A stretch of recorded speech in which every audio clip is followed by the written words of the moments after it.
je vais y mettre. Bonjour camarade. Mon contradicteur a fait la position affirmative et moi je m'avance pour faire la position négative à faut-il lâcher du lest? Tout d'abord, je pense qu'il a survolé la question parce qu'il a peut entrer plus en profondeur dans la définition des termes. Lâcher du lest, tout à fait, faire des concessions, se débarrasser de certaines contraintes, ou aussi être indulgent, être moins strict. Tout cela parce que on ne veut pas faire front, on ne veut pas faire face à nos problèmes. Mais aussi le terme décoller, qui a un double sens. S'élever socialement, passer un cap, se développer en tant qu'individu, professionnellement, ou encore planer, déstresser ou lâcher la pression. Et pour ces deux définitions, moi je dis que non. On n'a pas besoin de lâcher du lest pour pouvoir décoller. Car il y a un temps pour chaque chose sous le soleil, d'après l'Ecclésiaste dans la Bible. Tout d'abord, le premier sens de décoller. Devenir quelqu'un. Dit-on souvent, il faut apprendre de ses erreurs pour devenir quelqu'un, que ce soit humainement ou professionnellement. Alors que pas du tout, parce que dans ces deux domaines-là, nous avons des parents et nous avons des mentors. Nos parents sont là pour nous éduquer, nous montrer le droit chemin. Ils ont appris déjà, ils nous montrent un chemin déjà tracé, où l'on peut avancer sans faire d'erreur, simplement en les écoutant. De même qu'un professionnel, il investit sur nous. On a été formé à l'école de droit, à l'école d'ingénieur, ou encore à l'école de commerce, et on s'avance, on a un bagage culturel et enseignement qui nous permet d'être efficace dans notre travail. Alors moi je dis non. Parce que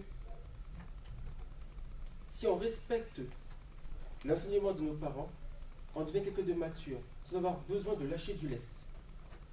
Car le chemin a déjà été tracé, comme je le disais tout à l'heure. On peut juste avancer, on n'a qu'à avancer dans le chemin de nos parents. Les conséquences de cela, c'est que on a le respect de nos pères et de nos pères, c'est-à-dire nos parents et nos semblables. Parce qu'ils voient qu'en imitant leur exemple, nous avons su prendre les bonnes décisions, avoir un comportement mature et avancer dans la vie. Aussi, on a une rigueur au quotidien, une vie disciplinée et la volonté de partager cette manière de faire. Car, comme les 4 saisons, on est dans un système déjà bien réglé.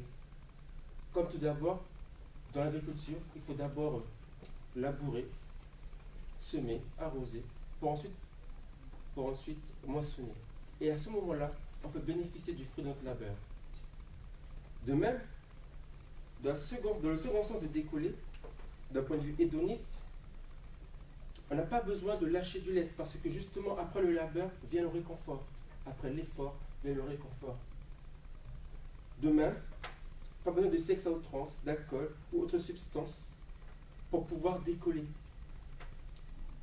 Alors, dans ce cadre-là, on peut avoir un plaisir accru car il est mérité. On peut avoir un plaisir libre car il n'y a aucune dépendance. Un plaisir à partager car il n'y a aucune honte. Ce qui fait des envieux car il est simple et entier. Alors, avec ces deux exemples du terme décoller, on peut voir clairement que on n'a pas besoin de lâcher du lest. Car tout a déjà été mis en place pour que nous puissions nous épanouir dans la société avec des exemples préétablis. De même, nous avons le code de droit qui nous permet d'avoir toutes les lois et les sanctions à mettre en place pour nos sociétés, pour avoir un cadre de vie agréable et raisonnable. Alors moi je dis, plutôt que de lâcher du lest, nous devons maintenir la bride serrée. Car jour après jour, nous avançons avec d'autres individus et nous devons pouvoir vivre avec eux et avoir des échanges raisonnables tout en étant matures et raisonnés. Alors, j'ai aimé l'intervention de mon contradicteur bien avant, qui était léger et drôle, mais la vie est bien plus dure que cela. Il faut avoir un esprit simple et raisonné pour pouvoir avancer raisonnablement. Alors, Je